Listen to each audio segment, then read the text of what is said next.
the digital storytellers from the YMCA's Young Authors Academy. Enjoy our film! Today we're walking and talking about downtown Syracuse. From Columbus Circle to Clinton Square, today we're going to be taking a look at all the public art on display.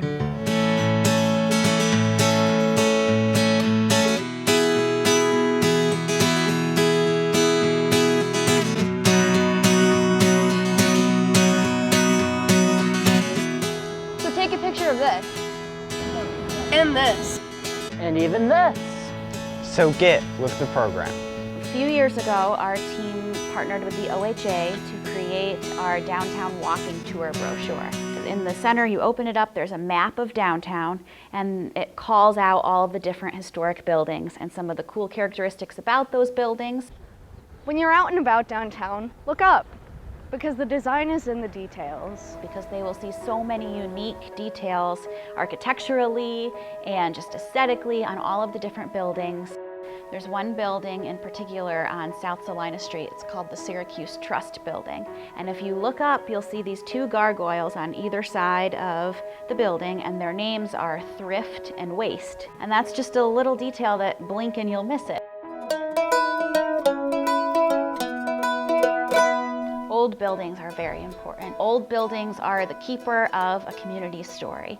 And especially here in downtown Syracuse, there are so many different examples of buildings that have undergone so much change and so much new life. And when you're not looking up, there's plenty of art to see right in front of you.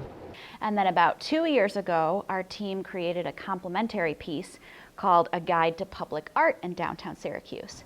So as you're walking around and noticing these buildings, oftentimes there are murals on the buildings or special sculptures that maybe you wouldn't think to notice, but as you walk by and you see maybe it's an interesting shape and you want to learn more about it, what is that? We hope that this guide will help people get a feel for what they're looking at and understand that. So as you're walking around and noticing these buildings, oftentimes there are murals on the buildings. In the late 1970s, freelance artist Andy Matlow created this colorful mural on Montgomery Street.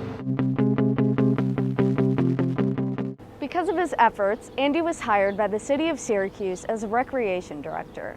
So I got hired by the city of Syracuse to paint murals, and they pretty much let me do whatever I wanted, however I wanted to do it.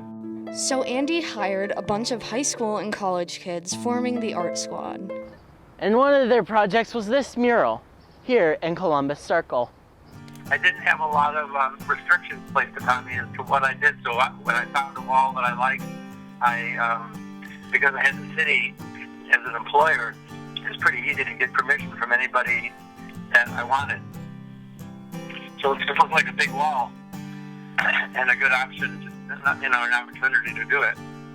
Had a lot of profile and got permission to do it and did it. I just thought it would be interesting to do it historical, like what had it looked like maybe historically. So we kind of did a thing for the past, as I recall.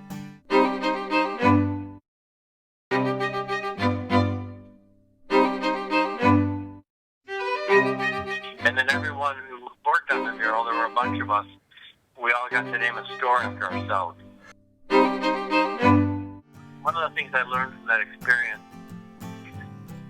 which I think I kind of encouraged, was that there was no, to be a true collaborator, no one really owned anything. Like, you could sort of, anybody can work on any part at any given time, within a certain amount of reason. If someone was working on a face or something, but they were having trouble with it, someone else would pitch in, or someone had another idea. Everyone just worked on it together. There was not a lot of ego or ownership to the whole situation.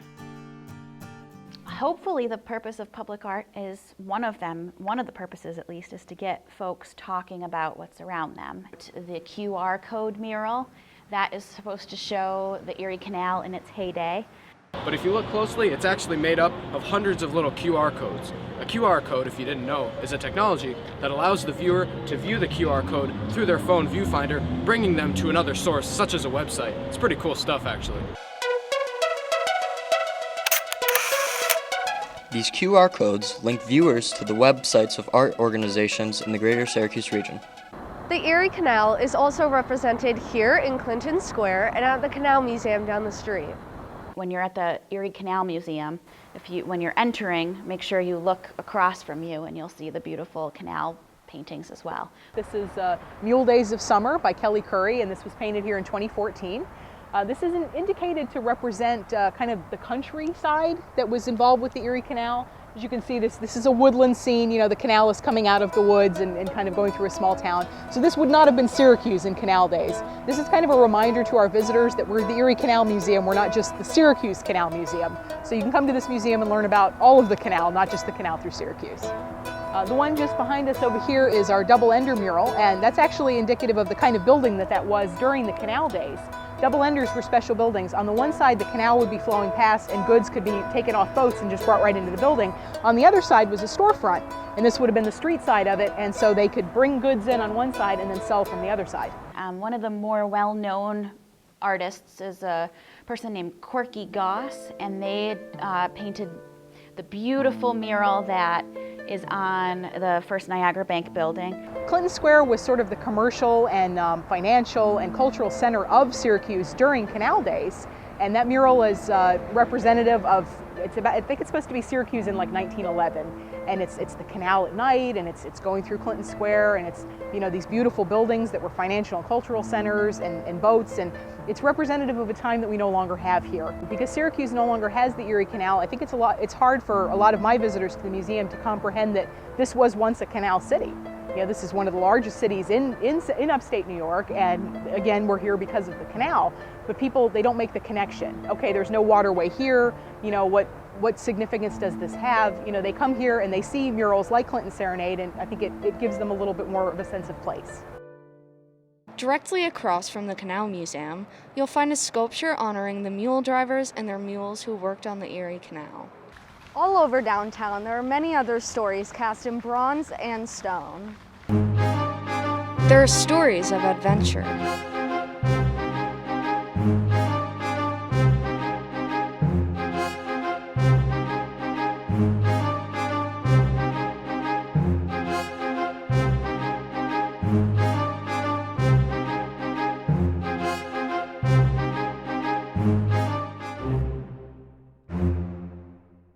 Documents of glory.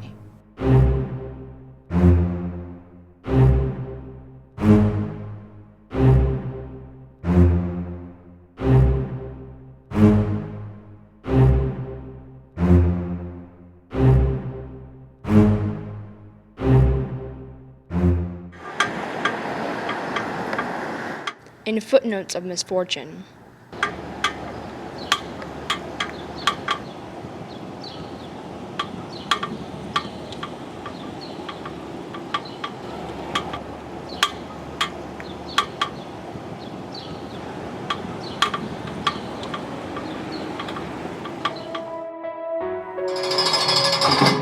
There are verses for the righteous.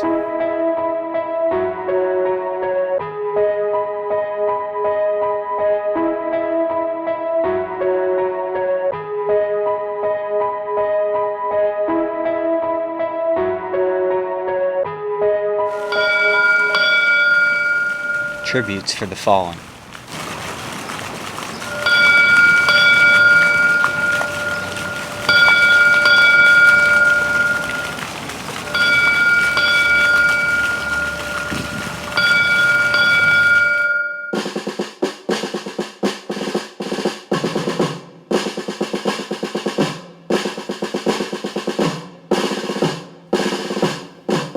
The Soldiers and Sailors Monument in Clinton Square was originally constructed to honor all local Civil War veterans. Now it is here to honor all military people.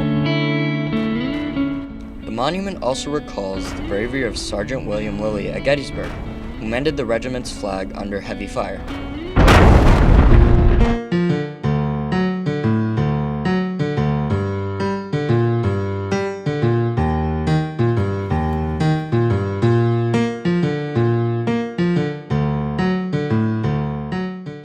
Public art adds quite a bit of vibrancy to a community. The Everson Museum of Art is a perfect example of that. The building itself, a lot of people consider a work of art.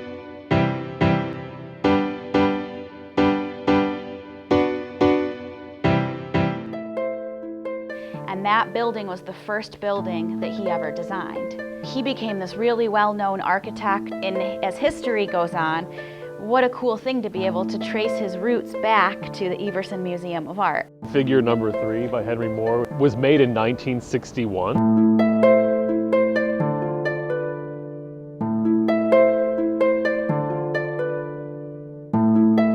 The Everson Museum didn't open until 1968, so it was made a little bit before this building, and it was a really important sculpture for the architect YMCA. So it's a really iconic and important sculpture for the history of the building. I think abstract forms are appealing because they can make people think very creatively about a variety of different things.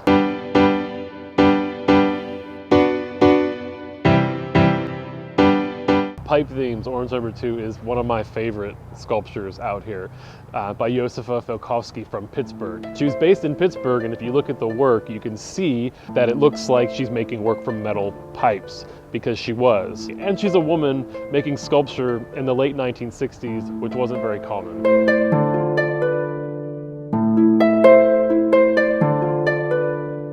So behind me is one of our most recent outdoor sculptures. It's a sculpture by Sam Van Aken. What you can see is we have a grove of 8 trees, and they're called the Tree of 40 Fruit. So Sam is a sculptor, but he works with stone fruit, and these are stone fruit trees. And he grafts different types of stone fruit trees together. So each tree will give us 40 different types of fruit. So since we live in a cold climate, we're trying to go for artwork that is a little more natural and things that might rust a little less.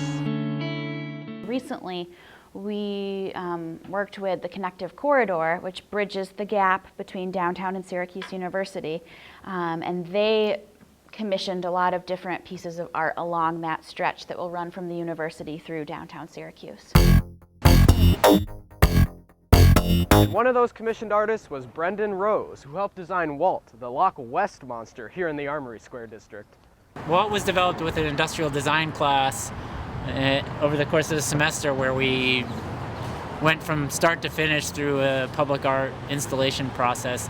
And the intentions really, it was about how to make something that identified a place and drew attention to the creek, and people, and was playful, that people would want to interact with.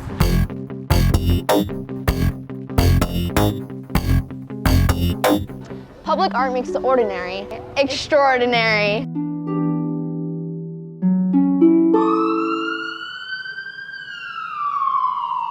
And it turns desolate spaces into beautiful places. Places that are less valued in the urban landscape are oftentimes the most important places to put public art.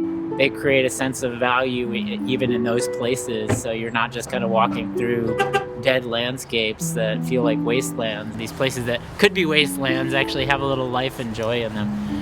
Public art is also a showcase for local artists. Hopefully, if a local artist designed the mural, it raises their visibility and, again, hopefully gets people talking and wanting to learn more about the work that they do and where they can find their work.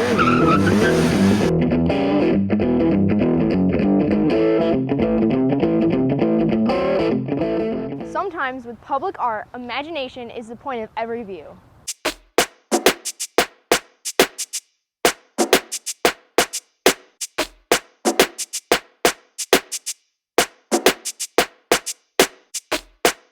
Public art, I think, can be very important to a community. It can talk about the social interests of the community.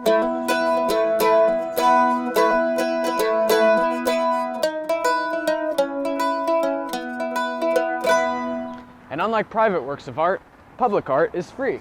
You just have to be where it is to enjoy it.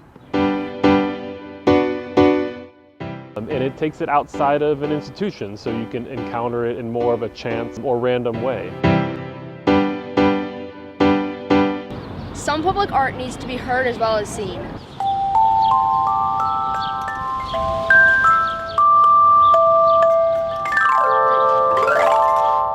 Public art also provides people with a sense of identity about the place where they live.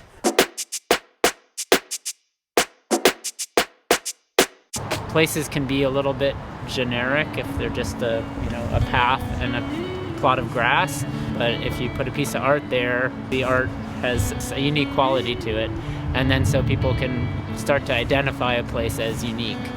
So it differentiates places from each other.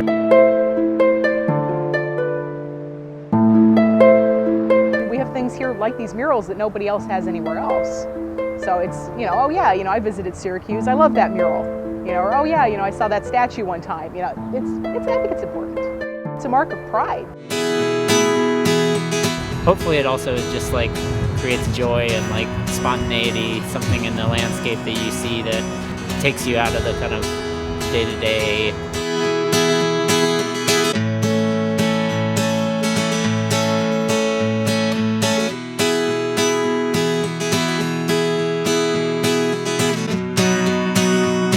That everyone should do it, that the more art there is in the city, the better.